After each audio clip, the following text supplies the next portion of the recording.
ഹമീൻസ് cooking വേൾഡിലേക്ക് എല്ലാവർക്കും സ്വാഗതം. അപ്പോൾ ഇന്നത്തെ റെസിപ്പി കരിമീൻ പൊള്ളിച്ചെടുത്തതാണ് കേട്ടോ. കുറച്ച് കാൽമീൻ കിട്ടിയിട്ടുണ്ട്. അപ്പോൾ അതിൽ കുറച്ച് കരിമീനും ഉണ്ടായിരുന്നു. അപ്പോൾ അതൊന്ന് പൊള്ളിച്ചെടുക്കുന്ന റെസിപ്പിയാണ് ഇന്നത്തെ വീഡിയോ.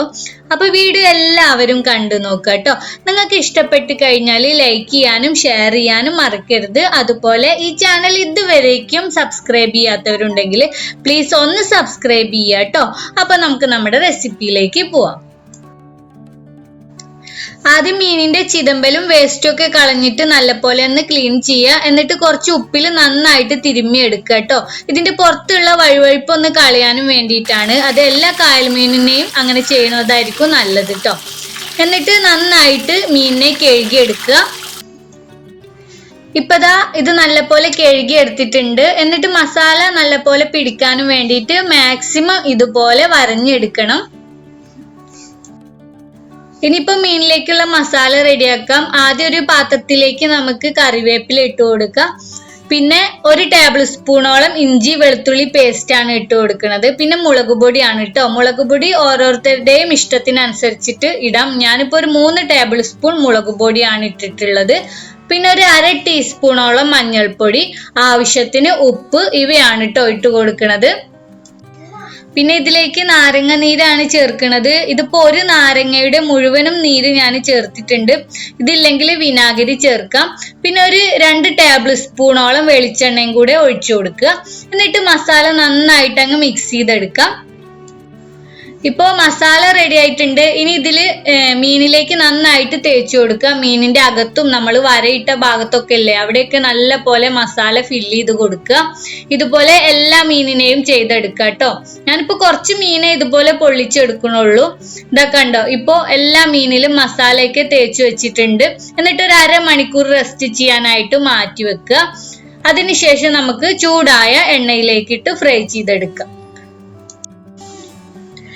എണ്ണ നന്നായിട്ട് ചൂടായതിനു ശേഷം വേണം കേട്ടോ മീൻ ഇട്ട് കൊടുക്കാൻ. അല്ലെങ്കിൽ ഈ മീൻ പൊടിഞ്ഞു പോവുകയാണ് ചെയ്യുക നമ്മൾ തിരിച്ചിടുന്ന സമയത്ത്. എന്നിട്ട് ഏകദേശം ഒരു സൈഡ് ഒന്ന് ഫ്രൈ ആയി കഴിയുമ്പോൾ തിരിച്ചിട്ട് കൊടുക്കുക. മീഡിയം ഫ്ലെയിമിൽ ഇട്ട് ഫ്രൈ ചെയ്തെടുത്താൽ മതി കേട്ടോ. ഹൈ ഫ്ലെയിമിൽ ഇട്ട് കഴിഞ്ഞാൽ മീനിന്റെ അകംഭാഗം നന്നായിട്ട് കുക്കായിട്ട് വരൂല. ഇതപ്പോ കണ്ടോ, മീനെല്ലാം ഫ്രൈ ചെയ്തെടുത്തിട്ടുണ്ട്. ഇനി പൊള്ളിക്കാനുള്ള മസാല റെഡിയാക്കണം. ഇതിനായിട്ട് ഇപ്പോ ഒരു പാത്രം വെച്ചിട്ടുണ്ട്. ഉരുളിയാണ് എടുത്തിട്ടുള്ളത്. ഇതിലേക്ക് ഇപ്പൊ ആവശ്യത്തിന് വെളിച്ചെണ്ണ ഒഴിച്ചു കൊടുത്തിട്ടുണ്ട്. എണ്ണ ചൂടായിട്ട് വരുമ്പോ കുറച്ച് കറിവേപ്പിലയും അതുപോലെ പച്ചമുളക് ഇട്ട് കൊടുക്കുകയാണ്. പിന്നെ ഒരു 1/2 ടേബിൾ സ്പൂണോളം ഇഞ്ചി വെളുത്തുള്ളി പേസ്റ്റും കൂടെ ചേർത്തിട്ടുണ്ട്. ഇനി ഇഞ്ചി വെളുത്തുള്ളി പേസ്റ്റിന്റെ പച്ചമണം ഒന്ന് പോയി കഴിഞ്ഞാല് ഇതിലേക്ക് ഇപ്പൊ 3 വലിയ സവാള കട്ട് ചെയ്തത് ഇട്ട് കൊടുക്കുകയാണ്. ഇനി സവാളയെ നല്ല പോലെ വാട്ടിയെടുക്കുക. സവാള വാടാനും വേണ്ടിയിട്ട് കുറച്ച് ഉപ്പും കൂടെ ചേർത്ത് കൊടുത്തിട്ടുണ്ട് കേട്ടോ.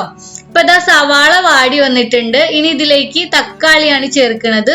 ഇതിപ്പോ 3 വലിയ തക്കാളി ഉണ്ട് കേട്ടോ. തക്കാളി നല്ലപോലെ സോഫ്റ്റ് ആക്കി എടുക്കുക. അതിനുശേഷം മസാലപ്പൊടികൾ ചേർക്കാം. മുളക് പൊടി, മഞ്ഞൾപ്പൊടി, ഉപ്പുപൊടി, ഇവയാണ് ചേർത്ത് കൊടുത്തിട്ടുള്ളത്. ഇതൊക്കെ നിങ്ങളുടെ ആവശ്യത്തിനനുസരിച്ചിട്ട് ചേർക്കാം. ഇപ്പതാ മസാല റെഡി ആയിട്ട് വന്നിട്ടുണ്ട്. ഇനി പൊള്ളിക്കാനുള്ള വാഴന്റെ ഇല നമുക്കൊന്ന് വാട്ടിയെടുക്കണം. ഇതുപോലെ അടുപ്പിന്റെ മുകളിൽ കാണിച്ചു കൊടുത്താൽ മതി. എന്നിട്ട് 2 ലെയർ ആയിട്ട് നമ്മൾ ഇത് പൊള്ളിക്കാനും വേണ്ടി വെക്കണം. ആദ്യം നമ്മൾ മസാല വെച്ചു കൊടുക്കുക. ഇതിന്റെ മുകളിൽ നമ്മൾ ഫ്രൈ ചെയ്ത് വെച്ച മീൻ വെച്ചു കൊടുക്കുക. അതിനുശേഷം വീണ്ടും മീനിന്റെ മുകളിൽ മസാല വെച്ചു കൊടുക്കുക. എന്നിട്ട് വാഴന്റെ ഇലയെ കെട്ടിയെടുക്കാം. നല്ല പോലെ കെട്ടിയെടുക്കണം കേട്ടോ, പൊട്ടി പോവരുത്. ഇതുപോലെ എല്ലാത്തിനെയും കെട്ടിയെടുക്കുക. ഞങ്ങളിപ്പോ 4 എണ്ണമാണ് കേട്ടോ ഇതുപോലെ പൊള്ളിച്ചെടുക്കാൻ പോണത്. എന്നിട്ട് പൊള്ളിക്കാനുള്ള തട്ടുമ്മേല് അല്പം എണ്ണ ഒന്ന് ഗ്രീസ് ചെയ്യണം. ഞങ്ങളിപ്പോ ഇതുപോലുള്ള പത്തിരി ചട്ടി വെച്ചിട്ടാണ് കേട്ടോ പൊള്ളിക്കുന്നത്. എന്നിട്ട് കെട്ടിയെടുത്ത 4ഉം ഇതിന്റെ മുകളിൽ വെച്ചു കൊടുക്കുക.